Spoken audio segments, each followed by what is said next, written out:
This is a solution video for the Calculus 1 final exam from the fall 2022 semester at Oklahoma State University. The first question is a multiple choice. It says, suppose the derivative of f is given by e to the cosine of pi x. Using the linearization of f at x equals 5, which of the following is the best approximation of f of 5.3? So one thing we need to know is what is the linearization? So the linearization is given by f of a plus f prime of a times x minus a. So here we're going to use the linearization at x equals 5. So we need, so the linearization of x will be equal to f of 5 plus f prime of 5 times x minus 5. Okay, and so we don't know the value for f of 5, so we'll just have to leave it just like that. But I can evaluate f prime of 5 by plugging 5 into this function. So f prime of 5 will be equal to e to the cosine of 5 pi. And cosine of 5 pi will be, if I think about, the graph of cosine looks like this. That's a 2 pi, 4 pi, and so 5 pi will be -1. So e to the cosine of 5 pi will be e to the minus 1. Okay, and so if I want to do the linearization at 5.3, so f of 5.3 can be, 5.3 can be approximated by L of 5.3, which would be f of 5 plus f prime of 5 times 5.3 minus 5. So this will be equal to f of 5 plus e to the cosine of 5 pi times 0.3. And that is, let's see, is that equal to one of these? It's this one right here. So part A is the correct answer. Okay, for the next one, I'm given the graph of the derivative, and I'm asked to identify which of the following statements are true. Okay, so the first statement is about critical points of g. And so I know that critical points occur when the derivative is equal to 0. So if I look at g prime is equal to 0 at x1, at x3, and x5. Those are the places where g prime is equal to 0. So that means that, let's see, x2 and x4 are critical points of g. That is false because the critical points of g are x1, x3, and x5. So that's actually number 3 is correct. Okay. Next says g of x3 is a local extreme value, a max or min of g. So I can use the first derivative test to look at the whether g prime is positive or negative. I can see to the left of x1, I have negative values for g prime, so that's negative. In between x1 and x3, I have positive values of g prime. In between x3 and x5, I have positive values of g prime. And for x values greater than x5, I get negative values for g prime. And so that means that g is decreasing, and then G is increasing here, and then G is increasing, and then G is decreasing. So X3 is neither a min nor a max because G is increasing on either side of X3. So that means that number 2 is false. I can see that G of X1 is a local minimum because G is decreasing then increasing. So that would be a local minimum. So that means that 5 is correct. The last one that I have to decide about is about inflection points. So what I need to do is I need to think about G double prime. So where is G double prime equal to 0? So G double prime is the derivative of G prime. So I can see that it will be equal to 0 when the slope of G prime is 0. So I have these 3 places. So at X2, at X3, and X4. So then what I need to do is check on either side if the concavity actually changes. So I can see to the left of X2, I have positive slope, so that means G double prime is positive. In between X2 and X3, we have negative slope, so that means that G double prime is negative. In between X3 and X4, I have positive slopes, and to the right of X4, I have negative slopes. So what that means is that G is concave up, then G is concave down, then G is concave up, and then G is concave down. And so I can see that the concavity actually changes at each of those values. So X2, X3, and X4 are going to be where the inflection points occur. So 4 is also correct. So the one that says that is E. 3, 4, and 5 are the correct answers.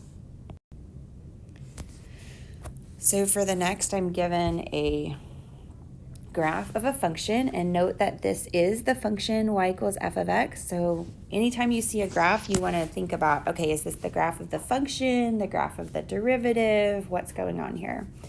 Then it says, which statement is true?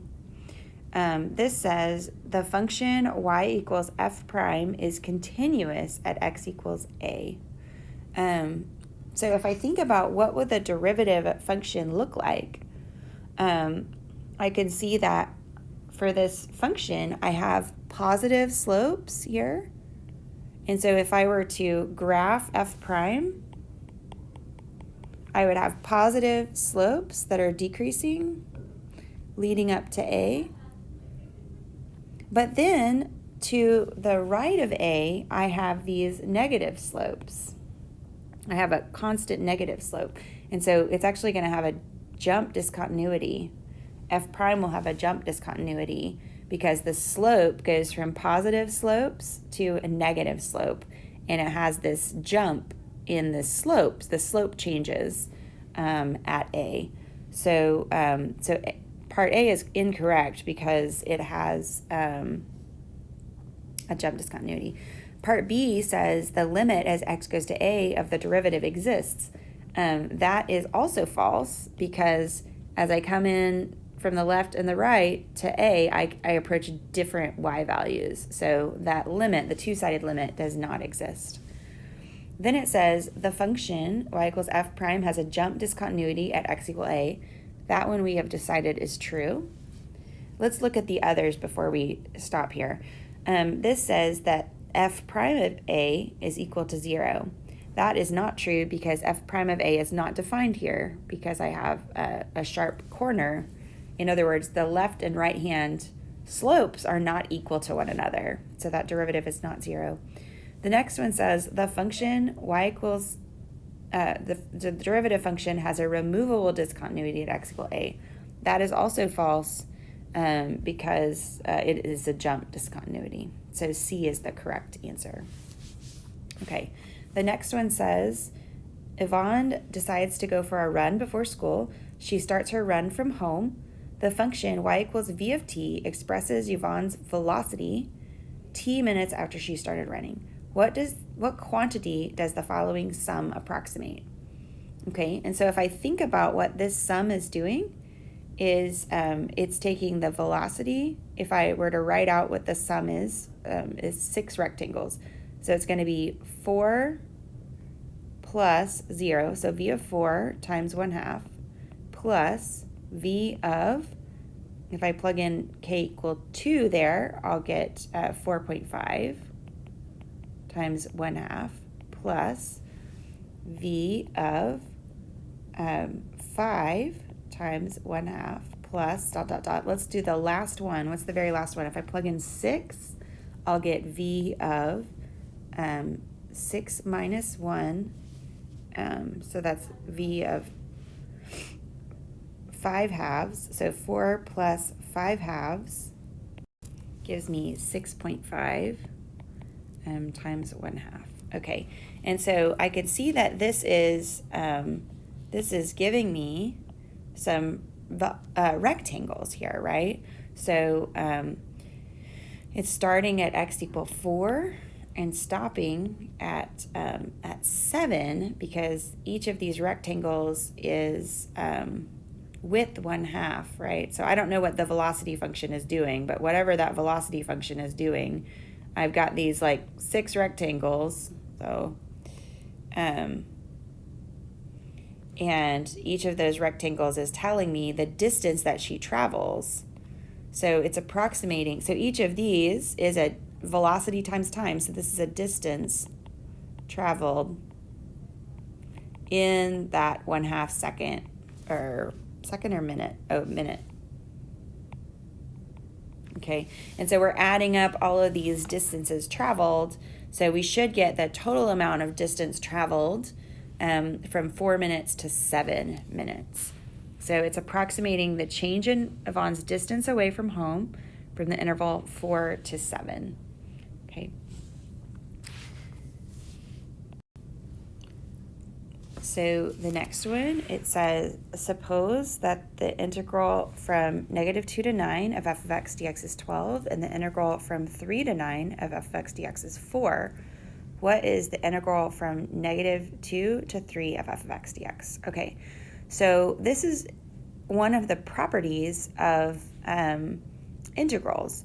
So I know that the integral from -2 to 9 of f of x dx should be equal to the integral from -2 to 3 of f of x dx plus the integral from 3 to 9 of f of x dx. Okay, and I have values for some of these. I have a value for this one. This one is supposed to equal 12. And I know that this one from 3 to 9 is supposed to equal 4. So what I get is 12 equals the integral from -2 to 3 f of x dx plus 4. So I can subtract that 4 over, and then that will give me that this integral from -2 to 3 f of x dx is equal to 12 minus 4, which is 8. So the correct answer is D. All right, on the next one, I'm asked to evaluate some limits or say that they don't exist. And if I use L'Hopital's rule, justify what I'm doing. Okay, so first we'll just check to see if this function is continuous. In other words, what happens when I just plug in the value of that that x is going towards? Does that give me something or not? So if I plug in 0, I can see that the denominator is 0, and the numerator goes to 1 minus cosine of 0, which cosine of 0 is 1, so 1 minus 1. So this is actually an indeterminate form of type 0 over 0. So we can apply L'Hopital rule. Okay, and so if I do that, this should be equal to the limit as x goes to 0. And L'Hopital's rule says that I can just take the derivative of the top and the derivative of the bottom. The derivative of the denominator, the derivative of x with respect to x is just 1. The derivative of 1 is 0. The derivative of negative cosine x will be, the derivative of cosine is negative sine, so it'll end up being positive sine of x. And so at this point, what happens if I just plug in 0? sine of 0 is 0, and the denominator is 1. So I don't have that issue with having 0 in the denominator anymore. So I can go ahead and plug in x equals 0, and I get sine of 0, which is 0. Okay. For the next one, I have tangent of theta divided by secant of theta. Okay, and theta is going to pi over 2. Okay, I know that tangent has asymptotes at pi over 2, right? And secant is the flip of cosine, and so at pi over 2, cosine is equal to 0, so secant will have an asymptote at that same value. So this is going to be indeterminate form of type infinity over infinity, because both of those functions have asymptotes at pi over 2. If you're not sure, you can graph tangent theta and graph secant theta in your calculator. Make sure you're in radian mode, and you can see that both of those have asymptotes at pi over 2. And so I can go ahead and apply L'Hopital's rule. So if I apply that, I'll get that equals the limit as theta goes to pi over 2. The derivative of tangent theta is secant squared theta, and the derivative of secant theta is secant theta tangent theta.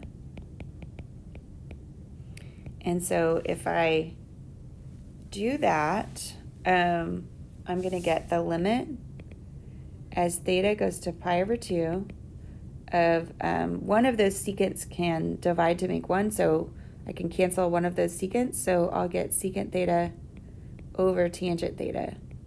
And now let's see here. This doesn't seem to be helping too much because I'm kind of back where I started. So let's try to see if we can maybe change things over to sines and cosines. Maybe that would be a more helpful way to do this. I know that secant theta is 1 over cosine theta. And I know that tangent theta is sine theta over cosine theta. And so I can multiply the numerator and denominator both by cosine theta. And then that will get rid of these denominators here. And so this is equal to the limit as theta goes to pi over 2 of 1 over sine theta. And so as theta goes to pi over 2, what does sine theta go to? Sine theta goes to 1, so this is equal to 1.